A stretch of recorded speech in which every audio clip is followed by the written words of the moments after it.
Bendiciones, Dios los bendiga. Bueno, antes de comenzar, solo para recordarles que este domingo no tendremos el servicio aquí en la iglesia, pero pues vamos a aprovechar porque tenemos algo que llevar a las comunidades, unas cobijas que tenemos aquí, unas cobijitas y más para este frío ahorita, y llevar algunas cositas más que tenemos. Vamos a aprovechar y también, pues antes que nada, desearles que se pasen una feliz cena de Año Nuevo, reunidos con sus familias y, y proponernos, cada año tenemos propósitos diferentes, pero que este año nuestro propósito sea conocer más de Jesús. Y continuando con el devocional de ayer acerca de Pablo y Jesús, una visión común de la venida de Cristo, nos quedamos en 4 puntos pendientes que tienen en común también. El número 11 es que tienen en común que la venida del Señor será como una trampa repentina y destructiva. Solo Pablo y Jesús usan la palabra repentina y no aparece en ningún otro lugar del Nuevo Testamento. Una vez más, de forma notable, ambos usan la palabra para hacer referencia a la destrucción que en la segunda venida sobrevendrá a los desprevenidos.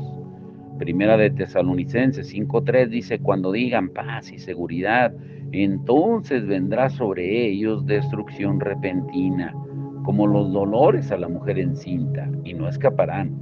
También en Lucas 21:34 dice: mirad también por vosotros mismos que vuestros corazones no se carguen de glotonería y embriaguez y de los afanes de esta vida, y venga de repente sobre vosotros aquel día.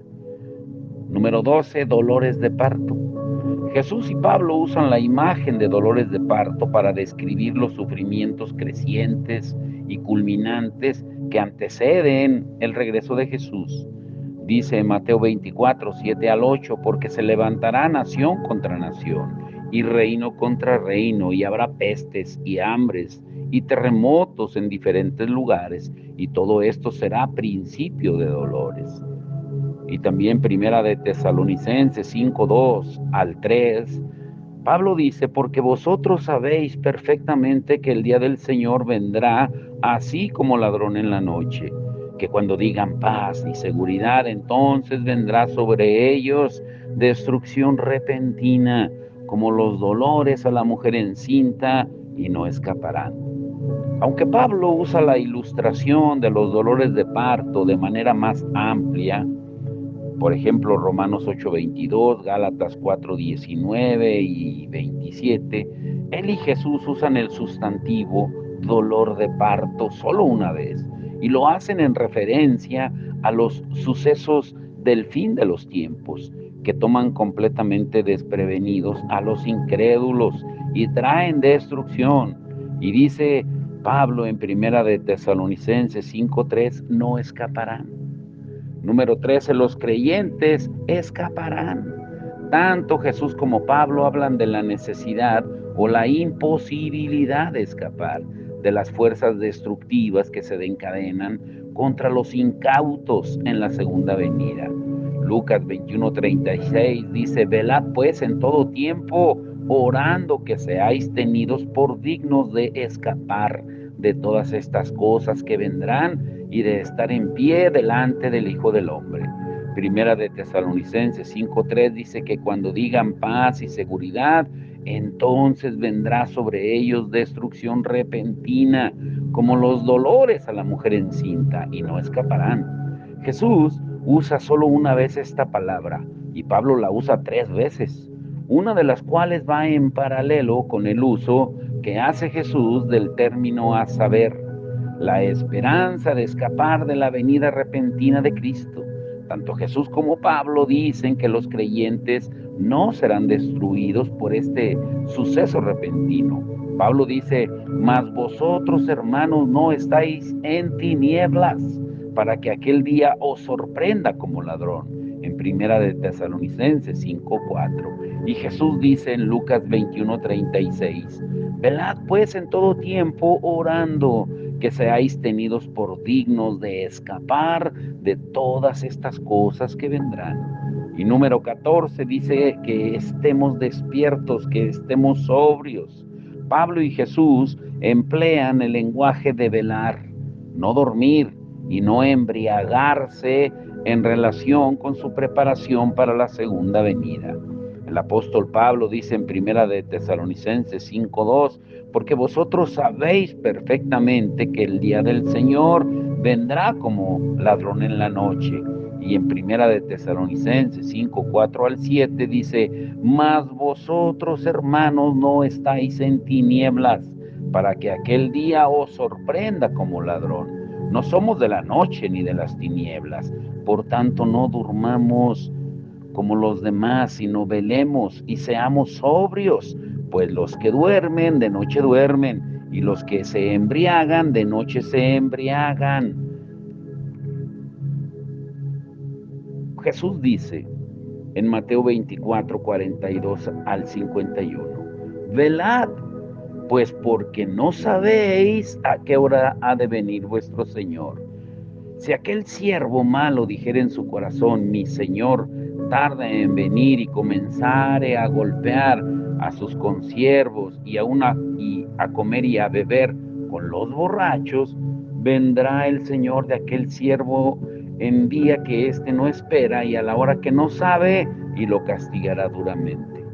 En Lucas 21:34 Jesús dice, mirad también por vosotros mismos, que vuestros corazones no se carguen de glotonería y embriaguez y de los afanes de esta vida, y venga de repente sobre vosotros aquel día.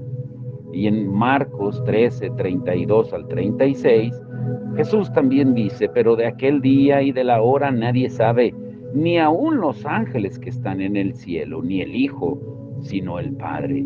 Mirad, velad, porque no sabéis cuándo vendrá el Señor de la casa, para que cuando venga de repente no os halle durmiendo. O sea, tanto Pablo como Jesús usan la imagen de no dormir, de permanecer despiertos y no embriagarse, y exhortan a ser sobrios. Todas estas son imágenes relacionadas con la preparación para la segunda venida. Pero, ¿cuál es la conclusión? ¿Qué resulta de nuestra comparación entre el concepto de Jesús y el de Pablo acerca de los últimos tiempos? En primer lugar, las cartas a los tesalonicenses contienen una visión única y unificada de la segunda venida. A lo largo de las dos cartas, Pablo habla de un suceso, la parusia, la venida, el día del Señor. En segundo lugar, esa visión unificada incluye la venida final del Señor en las nubes, como Pablo lo dice en Primera de Tesalonicenses 4:17, para rescatar a su pueblo, Segunda de Tesalonicenses 1:7, y para ejecutar venganza contra los incrédulos, en Segunda de Tesalonicenses 1:6, y matar al hombre de pecado, Segunda de Tesalonicenses 2:8, y resucitar a todos los creyentes de entre los muertos, Primera de Tesalonicenses 4:16. En tercer lugar, el lenguaje que usa Pablo para describir este único suceso futuro es tan similar al lenguaje de Jesús, especialmente en Mateo 24, que es muy probable que hablen del mismo suceso. O sea, escuchen esta cadena de escrituras. A manera de recordatorio, observemos la manera en que los paralelos con la visión de Pablo se extienden por todo el capítulo 24 de Mateo. La parusia, en Mateo 24:27, la reunión, Mateo 24:31, el no alarmarse, Mateo 24:6, el engaño y abandono de la fe, Mateo 24:4, Mateo 24:10, Mateo 24:11 y Mateo 24:24. La maldad, Mateo 24:12. La pérdida de amor, Mateo 24:12. Señales y prodigios, Mateo 24:24. Nubes, poder, gloria y trompeta, Mateo 24:30 y 31. Y dolores de parto, Mateo 24:8.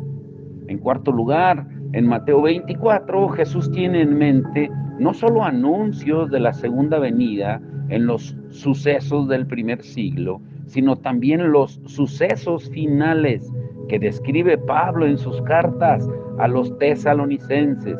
Y es un error limitar la referencia de Mateo 24:4 al 31 a la generación inmediatamente posterior a Jesús, con la destrucción de Jerusalén en el año 70 después de Cristo como punto culminante, porque algunos intérpretes de Mateo 24 sostienen que cuando los discípulos preguntan en el versículo 2 ¿cuándo serán estas cosas?, que solo se refiere a la destrucción del templo, y que Jesús responde esta parte de su pregunta en los versículos 4 al 35.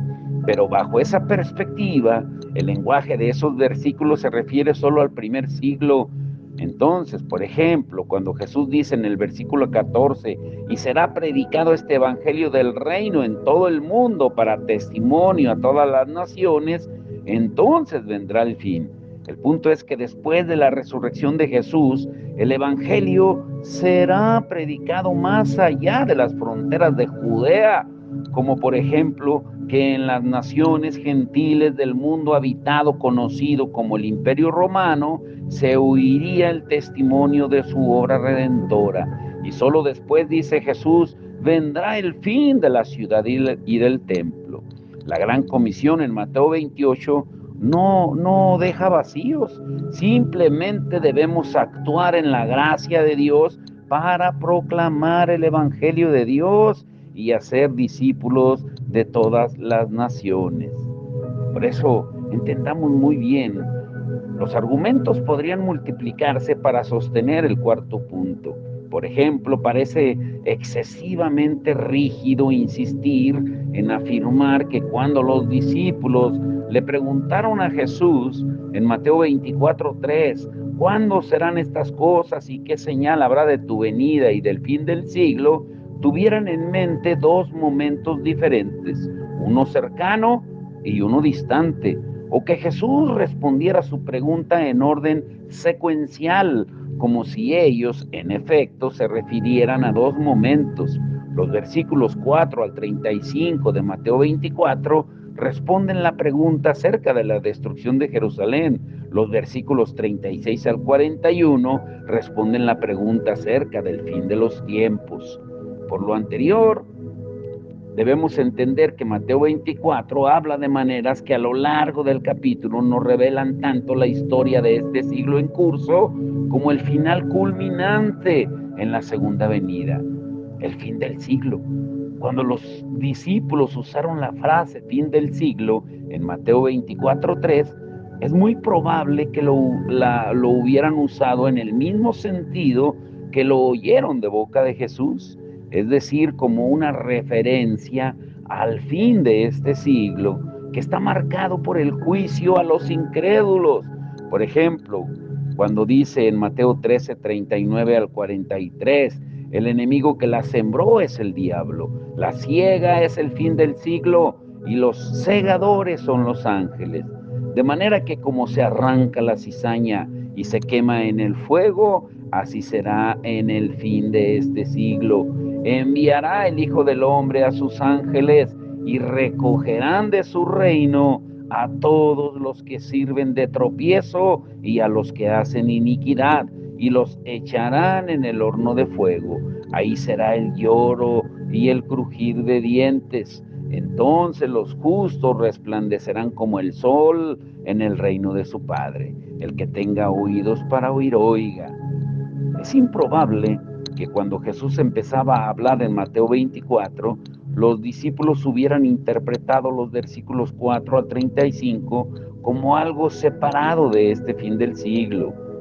Y todos los paralelos que hemos visto entre las palabras de Jesús y de Pablo indican que los versículos 4 al 35 están entrelazados con referencias al fin del siglo que está todavía por suceder en el futuro. El Hijo del Hombre trae juicio universal. Los discípulos también habían oído hablar a Jesús acerca de la venida del Hijo del Hombre en la gloria de su Padre con sus ángeles, en Mateo 16, 27. En ese pasaje Jesús dice que en su venida Él pagará a cada uno conforme a sus obras. Así que esta es una predicción de la venida del Hijo del Hombre en el fin del siglo, que culmina con un juicio para cada individuo, cada persona. Por consiguiente, es improbable que en Mateo 24 las referencias a la venida del Hijo del Hombre, por ejemplo, en los versículos 27 y 30, se limiten solo al año 70 después de Cristo, cuando fue destruido el templo. Ahora, si juntamos los hilos de los últimos 4 capítulos o estudios, podemos esclarecer el tapiz que nos proponemos tejer. Nuestra pregunta general de la segunda parte es cómo deberíamos pensar acerca del tiempo de la venida de Jesús. Para abordar esta pregunta, debemos responder otras 3. La primera, ¿predijo Jesús que regresaría para concluir este siglo presente en el lapso de una generación? No. La segunda, ¿qué quiere decir el Nuevo Testamento cuando afirma que Jesús regresará pronto? Al respecto, vimos 3 significados y 3 términos: potencialmente cerca, holísticamente cerca y divinamente cerca. Y la tercera, ¿enseña el Nuevo Testamento que Jesús regresará en cualquier momento? Bueno, ya estudiamos una respuesta que incluye 3 pasos. Número 1, enseña el Nuevo Testamento que Jesús regresará en cualquier momento para sacar a la iglesia del mundo y que después de unos años vendrá Cristo por segunda vez para establecer su reino. Bueno, ya lo vimos. Él no va a dejar que su pueblo pase tribulación. Número 2, es la misma visión del fin del siglo la que presentan 1 y 2 de Tesalonicenses y la enseñanza de Jesús, especialmente en Mateo 24. Sí, es la misma visión. La importancia de esta respuesta radica en que Mateo 24 y las cartas a los tesalonicenses dan pistas para responder la tercera y última pregunta acerca del regreso de Jesús en cualquier momento. Y número 3, enseña el Nuevo Testamento que hay sucesos que faltan por cumplirse antes del regreso del Señor. Claro que sí, sí los hay.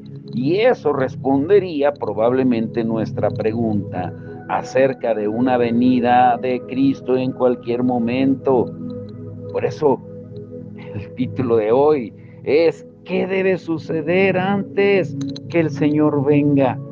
Este es el título, escúchalo, porque no lo vamos a terminar, lo vamos a continuar el lunes, escúchalo, el lunes, porque recuerden que el domingo no vamos a tener la predicación y por lo regular se les envía la predicación del domingo el lunes, pero el lunes vamos a comenzar directamente con los devocionales.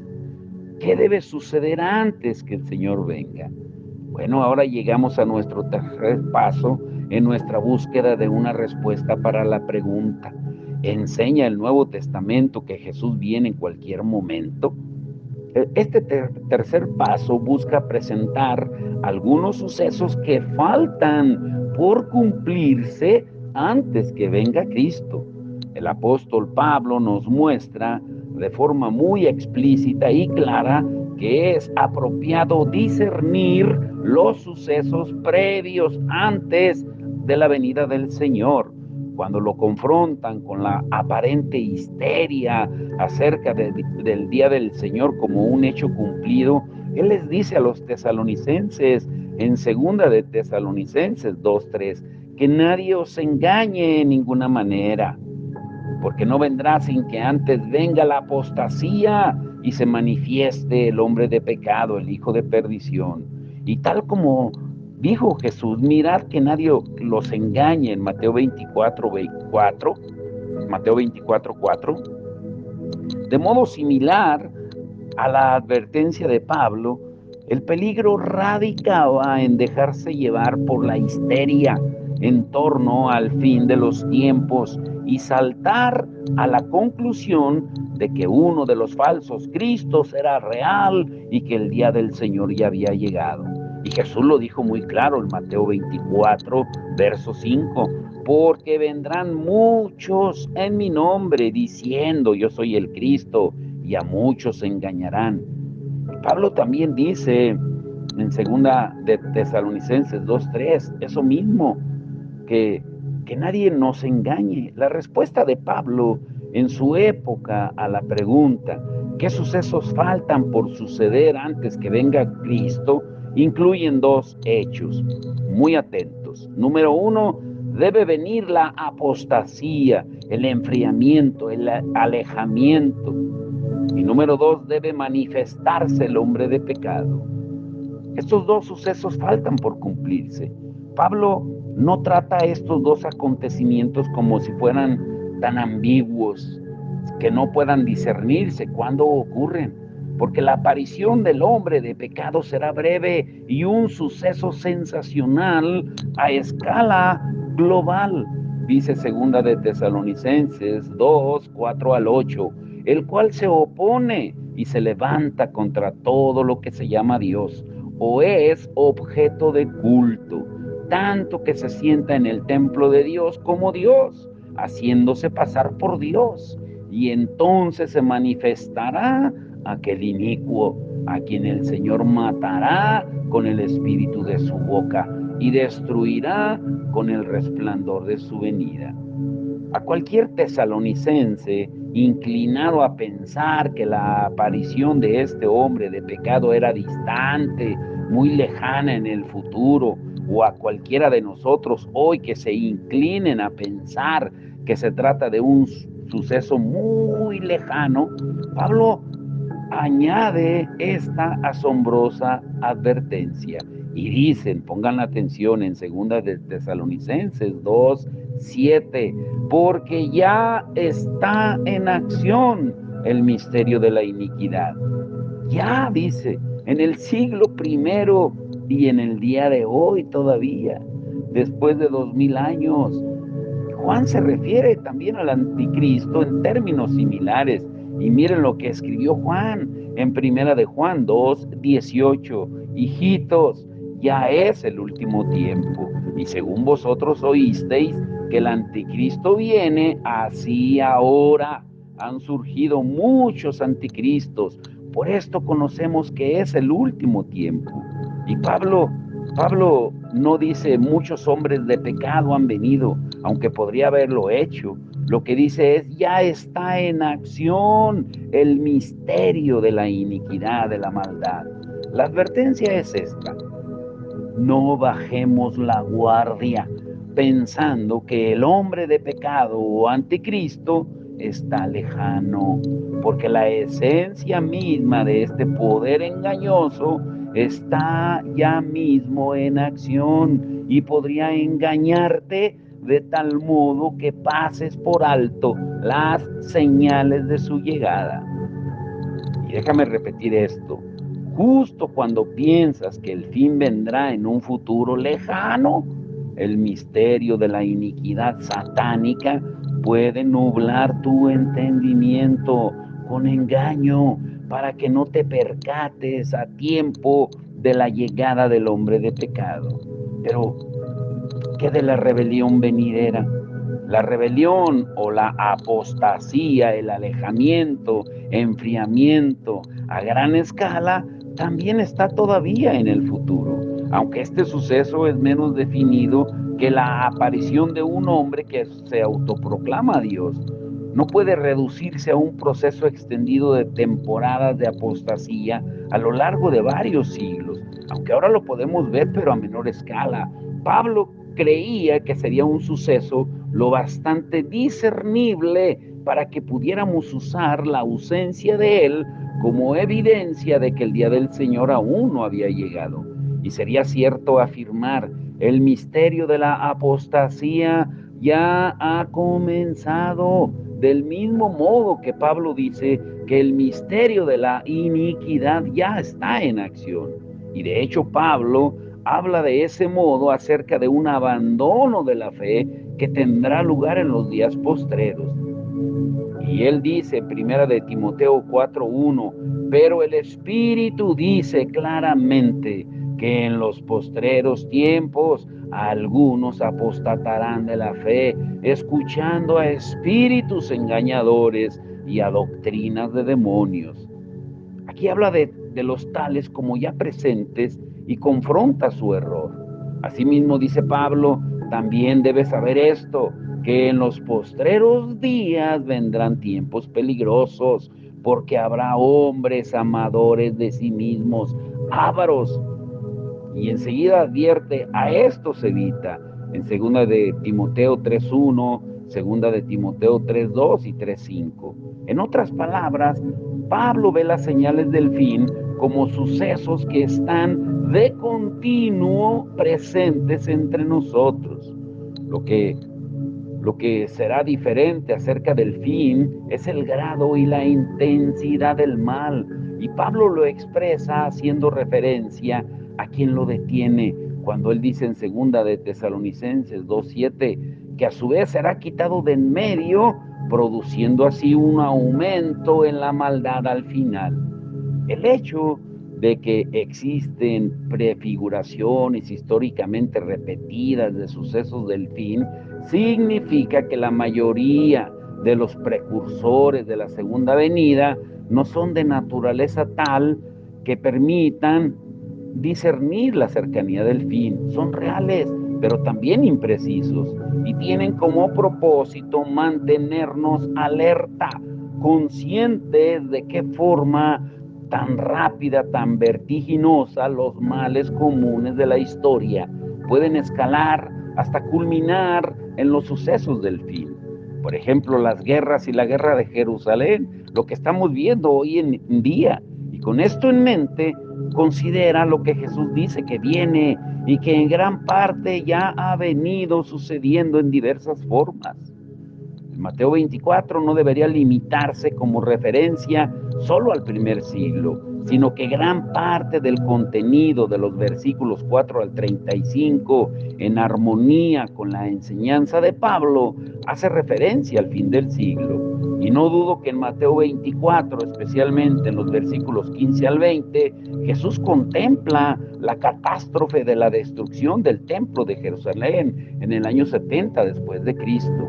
Porque él dice en Mateo 24, 15 al 20, por tanto, cuando veáis en el lugar santo la abominación desoladora de que habló el profeta Daniel, el que le entienda, entonces los que estén en Judea huyan a los montes. El que esté en la azotea no descienda para tomar algo de su casa, y el que esté en el campo no vuelva atrás para tomar su capa. Mas ay de las que están encintas y de las que críen en aquellos días. Orad pues que vuestra huida no sea en invierno ni en día de reposo. Ay, imagínense, y con este invierno que estamos pasando tan frío. Esta clase de suceso catastrófico, quédate con esto, el lunes continuaremos, recuérdalo, es la clase de horror que ha marcado la historia a lo largo de 2000 años. Jesús entreteje aquí su descripción de sucesos que culminan en la venida final del Hijo del Hombre, porque la vida en este siglo se caracterizará en mayor o menor medida por esa clase de maldad apocalíptica constante. Las guerras contra Jerusalén son un ejemplo concreto de la predicción general, porque Israel es el reloj de Dios. Mateo 24, 6 al 8 dice, y oiréis de guerras, rumores de guerras, mirad que no os turbéis, porque es necesario que todo esto acontezca, pero aún no es el fin, porque se levantará nación contra nación y reino contra reino, y habrá pestes y hambres y terremotos en diferentes lugares, y todo esto será principio de dolores. Incluso la destrucción de Jerusalén es principio de dolores. Aún no es el fin. Estas palabras se han usado para hacer referencia a miles de calamidades indescriptibles y horrendas persecuciones en los últimos 2000 años. Quienes enfrentaron las calamidades o murieron en ellas experimentaron la maldad postrera de este siglo con toda su fuerza. Los dolores de parto de los últimos tiempos, en efecto, ya han comenzado.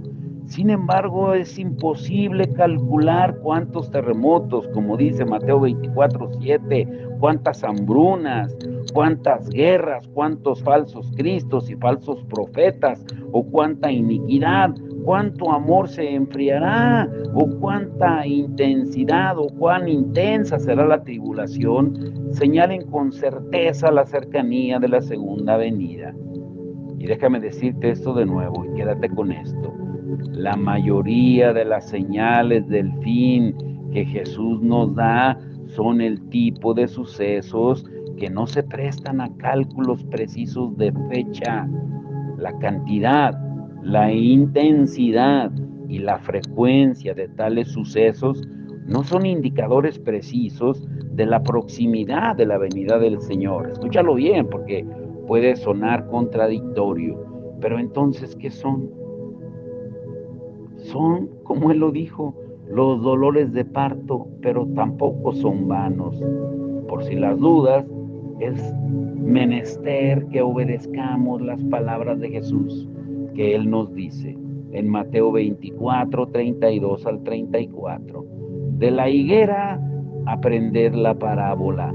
Cuando ya su rama está tierna y brotan las hojas, sabéis que el verano está cerca. Así también ustedes, cuando vean todas estas cosas, conoced que está cerca, a las puertas. De cierto os digo que no pasará esta generación hasta que todo esto acontezca. Obedecer estas palabras descarta lo que Jesús mismo declaró que no le correspondía a él, es decir, conocer el tiempo de su venida.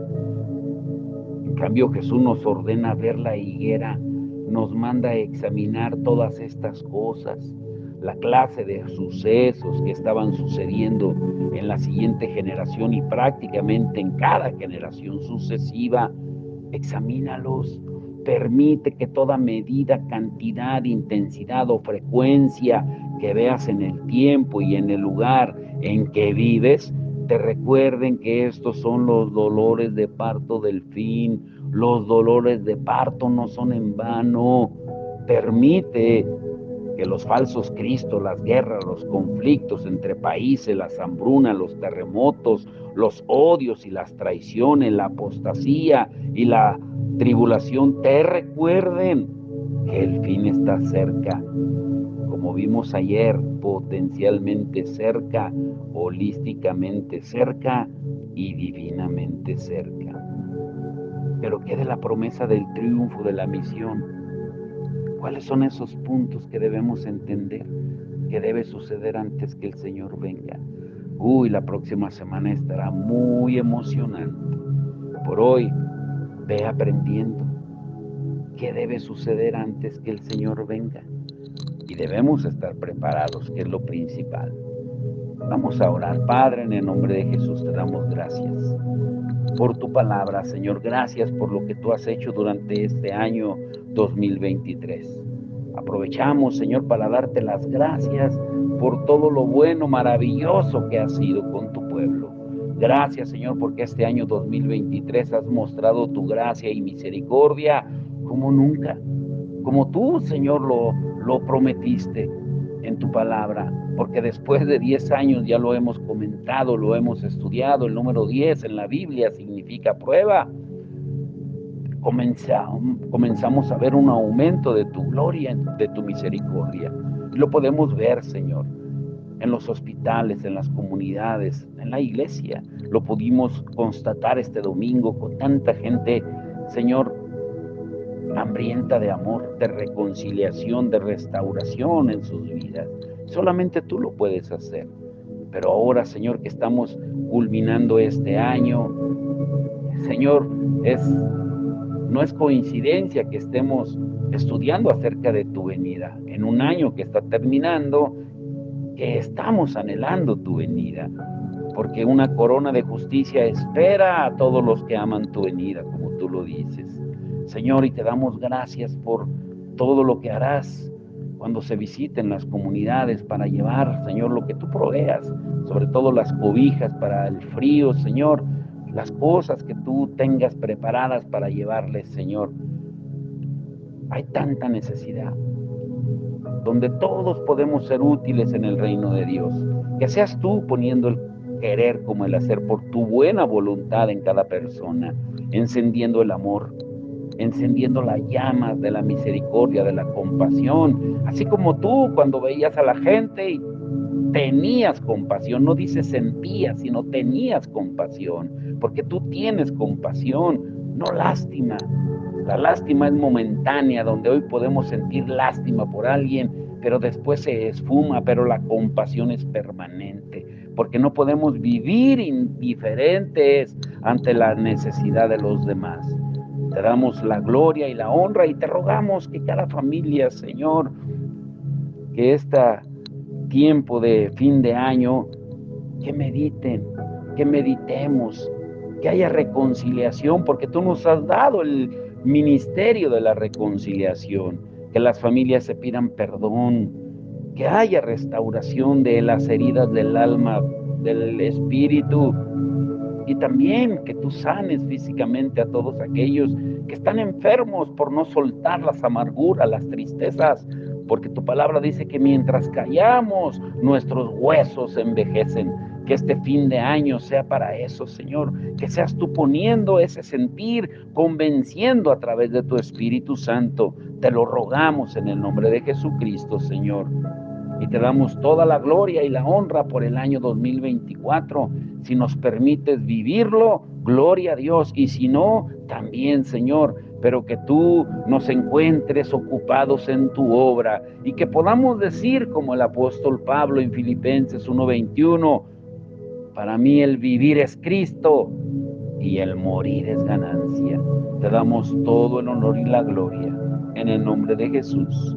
Amén y amén.